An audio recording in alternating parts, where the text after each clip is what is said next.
New video and updates کے لیے bell icon پر press کریں اور آل پر سیٹ کریں۔ شروع کرتے ہیں اللہ کے بابرکت نام سے جو بڑا مہربان اور نہایت رحم والا ہے۔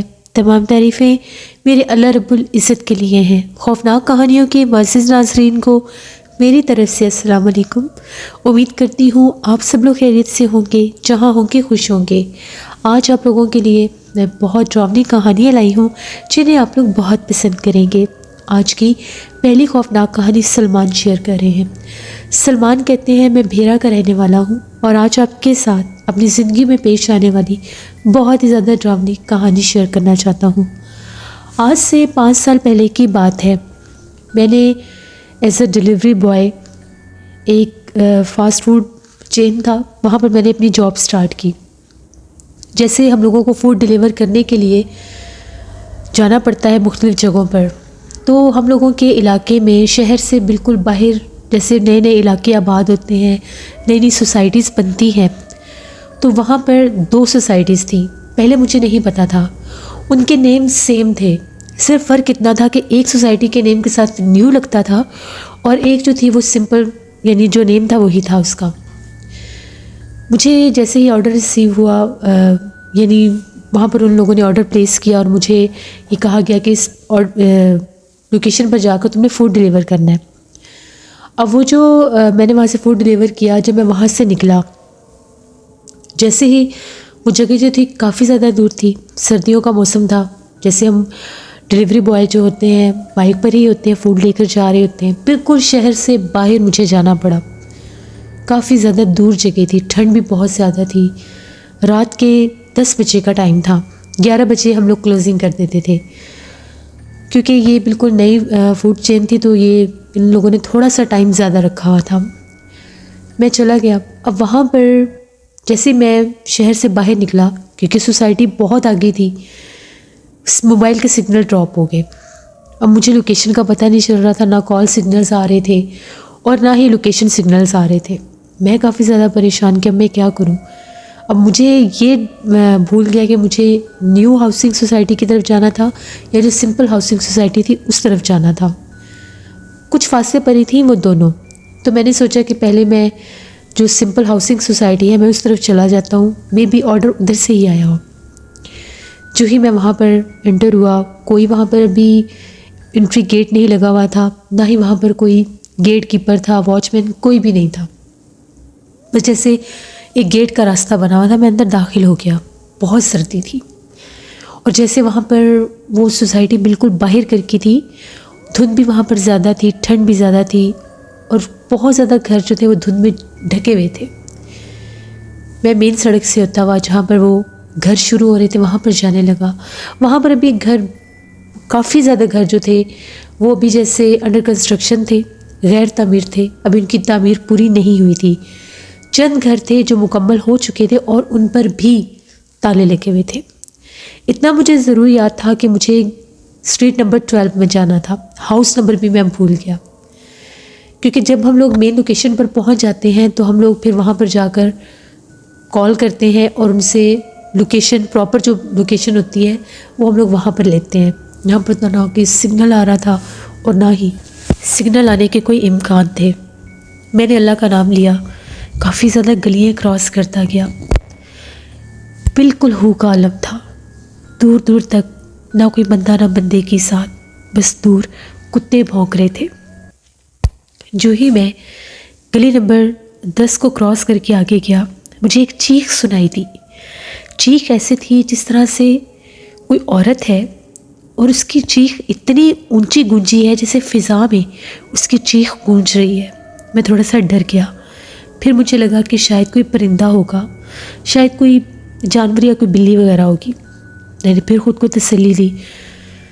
اب گلی نمبر 12 آ گئی، ایک رائٹ سائڈ پر ٹرن تھا، ایک لیفٹ سائڈ پر ٹرن تھا۔ جو رائٹ سائڈ والا ٹرن تھا اس میں پھر بھی ایک آدھے گھر کے آگے کوئی روشنی تھی، کیونکہ مین جو اسٹریٹ تھی وہاں پر بھی کچھ لائٹس لگی ہوئی تھیں۔ ایسے لگ رہا تھا بالکل اجاڑ جگہ ہے، بالکل ویران بیابان جگہ ہے۔ پتہ نہیں لوگوں نے وہاں پر یہ گھر بنائے بھی کیسے ہوں گے، اتنا ویرانہ اور اتنی خاموشی۔ پرسرار جگہ لگ رہی تھی۔ جیسے ہی میں اس گلی میں داخل ہوا میرا دل بہت زیادہ گھبرانے لگ گیا، مجھے ڈر لگ رہا تھا کیونکہ وہاں پر جتنے بھی گھر تھے ان سب پر تالے لگے ہوئے تھے، کوئی بھی گھر وہاں پر آباد نہیں تھا، سارے گھر غیر آباد تھے۔ وہاں سے جیسے ہی واپس مڑا، اب وہ گلی نمبر 12 ہی تھی لیکن وہ لیفٹ سائیڈ والی تھی۔ جیسے ادھر ٹرن ہوا تو اس کے کونے میں ایک اسٹریٹ لائٹ لگی ہوئی تھی، وہاں پر مجھے کوئی بیٹھا ہوا نظر آیا۔ ایسے لگ رہا تھا جیسے سڑک کے درمیان میں کوئی بیٹھا ہوا ہے۔ پہلے لگا کہ شاید کوئی جگہ بنی ہوئی ہے، میں بھی شاید کوئی پتھر کوئی اینٹ جوڑی ہوئی ہے، ایسے لگ رہا تھا۔ لیکن جو ہی میں اس گلی میں داخل ہوا وہاں پر بھی کچھ گھر بنے ہوئے تھے اور کچھ گھر جو تھے انڈر کنسٹرکشن تھے۔ وہ جو کوئی بھی تھا جو زمین پر بیٹھا ہوا تھا اتنی سخت سردی میں گلی میں بالکل درمیان سڑک کے وہ کھڑا ہو گیا۔ جیسے وہ کھڑا ہوا اس کا قد بڑھنے لگ گیا، بڑھتے بڑھتے اس کی ہائٹ کافی دراز ہو گئی۔ یہ سب میں اپنی آنکھوں سے دیکھ رہا تھا۔ میرے میں اتنی ہمت نہیں ہو رہی تھی کہ میں وہاں سے بھاگ سکوں، بائک بیک کر سکوں۔ ایسے لگ رہا تھا جیسے مجھے کسی نے جکڑ لیا ہے، نہ تو میں آگے بڑھ پا رہا تھا اور نہ ہی پیچھے، بس میں پتھر بنا یہ سب دیکھ رہا تھا۔ وہ جو بھی مخلوق تھی وہ کوئی انسان نہیں تھا، کیونکہ کسی انسان کا قد اتنا دراز ہو ہی نہیں سکتا، گھروں سے اوپر تک اس کا قد جا رہا تھا۔ چہرہ تو بھی دیکھنے کی نوبت ہی نہیں آئی تھی۔ اس نے میری طرف چلنا شروع کر دیا۔ چلتے چلتے جیسی وہ میرے بائک کے قریب آنے لگی، جو بھی مخلوق تھی اس کا قد گھٹنے لگ گیا، ہوتا ہوتا اس کا قد بہت چھوٹا ہو گیا، اتنا چھوٹا ہو گیا کہ جیسے 3 فٹ یا 2.5 فٹ رہ گیا ہوگا۔ جب وہ بالکل میرے بائک کے قریب آئی تو وہ انتہائی خوفناک چہرے والی کوئی مخلوق تھی۔ بھیانک چہرہ تھا اس کا، چہرے پر جیسے جھریاں پڑی ہوئی تھیں اور آنکھیں بہت بڑی بڑی تھیں، ایک آنکھ بہت زیادہ بڑی تھی، سفید کلر کی آنکھیں تھیں۔ اس نے عجیب و غریب زبان میں کوئی لفظ بولے، ایک دم سے جیسے مجھے ایسا لگا کہ میرے سر پر بہت زور سے کسی نے تھپڑ مارا ہے۔ وہ بھی 3-4 قدم میرے سے دور تھی۔ جب وہ تھپڑ میرے سر پر لگا تو ایک دم سے جیسے وہ میرا سکتا ٹوٹا اور میں چلاتا ہوا، بائک میرا سٹارٹ تھا، میں گلی سے باہر بھاگا۔ وہ میرے پیچھے پیچھے بھاگ رہی تھی اور خوفناک آوازیں بھی نکال رہی تھی۔ جو ہی میں ان گلیوں سے ہوتا ہوا گزر رہا تھا ایسے لگ رہا تھا کہ جیسے ان گلیوں میں سے کوئی پتھر برسا آ رہا ہے۔ وہ ویران گھر، وہ سنسان مکان، وہ بھیانک ساری سوسائٹی، رات کا ٹائم اور اندھیرے میں ڈوبی ہوئی، باہر تک وہ مخلوق چیخیں مارتی میرے پیچھے بھاگ رہی تھی۔ میں تو بھول گیا سب کچھ کہ میں نے کوئی فوڈ ڈیلیور کرنا ہے یا کچھ کرنا ہے، مجھے تو بس اپنی جان بچانی تھی، ورنہ مجھے ایسا محسوس ہو رہا تھا کہ شاید آج کی رات آخری ہی ہوگی، میں بچ نہیں سکوں گا، کیونکہ جس جگہ پر میں آ گیا ہوں یہاں پر دور دور تک کسی انسان کا تو نام و نشان بھی نہیں ہے۔ شاید یہ علاقہ ہی جنات کا تھا، یہاں پر ہر طرف جنات ہیں، اسی لیے سارے گھر غیر آباد تھے اور یہاں پر مجھے کوئی چوکیدار بھی نظر نہیں آیا۔ کچھ گھر تو بالکل مکمل تعمیر تھے، ان پر بھی تالے لگے ہوئے تھے۔ اللہ اللہ کر کے وہ 10 گلیاں 12 گلیاں میں نے کراس کی، باہر مین روڈ پر آیا۔ جیسے ہی مین روڈ کی سڑک شروع ہوئی میرا موٹر سائیکل بند ہو گیا۔ میری تو پہلے ہی جان نکل رہی تھی خوف سے۔ اب بائک کو بار بار میں سٹارٹ کر رہا تھا اور موٹر سائیکل سٹارٹ نہیں ہو رہا تھا۔ اتنے میں وہ مخلوق جو تھی ان گلیوں سے ہوتی ہوئی باہر مین سڑک تک میرے پیچھے بھاگی۔ وہ کتنی بھیانک تھی میرے پاس الفاظ نہیں ہے۔ میں بس اللہ کا نام لے رہا تھا، اللہ کو مدد کے لیے پکار رہا تھا اور آیت الکرسی پڑھ رہا تھا۔ جیسے میں نے درود ابراہیمی کا ورد شروع کیا مجھے باقاعدہ محسوس ہوا کہ میرے موٹر سائیکل کو جیسے کوئی دھکیل رہا ہے، جیسے کوئی غیبی طاقت، کوئی غیبی مدد میرے ساتھ ہے جو مجھے یہاں پر اکیلا نہیں چھوڑے گی اور مجھے نکلنے میں میری مدد کر رہی ہے۔ اتنا زور میرے میں نہیں تھا خوف کے مارے جتنا کوئی تیزی سے میرے بائک کو پش کر رہا تھا۔ اتنے میں میرا بائک سٹارٹ ہو گیا، میں واپس شہر کی طرف نکلا۔ میں نے اتنی اوور سپیڈ کر دی بائک کہ مجھے ایسا تھا جیسے میں ہوا پر سوار ہوں۔ وہاں سے میں نکلا تو وہاں پر کوئی پولیس تھی مین روڈ پر، شاید وہ گشت کر رہے تھے۔ ان لوگوں نے دیکھا کہ میں بہت اوور سپیڈ بائک چلا رہا ہوں، وہ لوگ میرے پیچھے لگ گئے۔ مین چوک میں آ کر ان لوگوں نے مجھے روک لیا، پولیس کی گاڑی دیکھ کر میں بھی رک گیا۔ ان لوگوں کو لگا کہ شاید میں کوئی ڈکیتی وغیرہ کر کے آ رہا ہوں یا کوئی کرائم کر کے آ رہا ہوں جو اتنی تیزی سے بھاگ رہا ہوں اور اتنا خوف زدہ ہوا ہوں. لوگوں نے جو ہی مجھے روکا، میرا آئی ڈی کارڈ دیکھا، میرا نام پوچھا، میں نے ان کو اپنا سروس کارڈ، اپنا آئی ڈی کارڈ، اپنا نام سب کچھ بتا دیا. وہاں پر میرے موبائل سگنلز بھی آ گئے. مجھے بار بار کمپنی سے کال آ رہی تھی. میں نے انہیں بتایا کہ میں فلاں سوسائٹی میں چلا گیا تھا غلطی سے کیونکہ میرے موبائل پر سگنل نہیں آ رہے تھے اور مجھے لوکیشن کا پتہ نہیں چل رہا تھا، اور وہاں پہ میرے ساتھ یہ سب ہوا ہے. ان میں سے ایک پولیس والے نے یہ کہا کہ یہ ٹھیک کہہ رہا ہے، وہ پوری جو سوسائٹی ہے وہ غیر آباد ہے، وہاں پر لوگوں کے ساتھ بہت سے حادثات ہوئے ہیں. ابھی پچھلے ہفتے ہی وہاں سے چوکیدار کی لاش ملی ہے، اور چوکیدار کی لاش ایک گھر کے آگے ملی تھی. اس کی آنکھیں نوچی ہوئی تھیں اور اس کی گردن کسی مخلوق نے کھینچ کر بہت لمبی کر دی تھی. بہت بری حالت میں چوکیدار وہاں پر پایا گیا. تب سے سوسائٹی میں ابھی تک کوئی چوکیدار نہیں ہے. وہاں پر بہت سے لوگوں نے گھر تعمیر کیے لیکن کوئی بھی وہاں پر آباد نہیں ہو سکتا. کہا یہ جاتا ہے کہ وہ ساری سوسائٹی ہی آج سے زدہ وہاں پر بے تحاشا جنات اور مخلوقات کا بسیرا ہے. وہاں پر ایک خوفناک جلے چہرے والی بھیانک مخلوق ایک چڑیل پچھل پیری عورت کے روپ میں بھٹکتی ہے.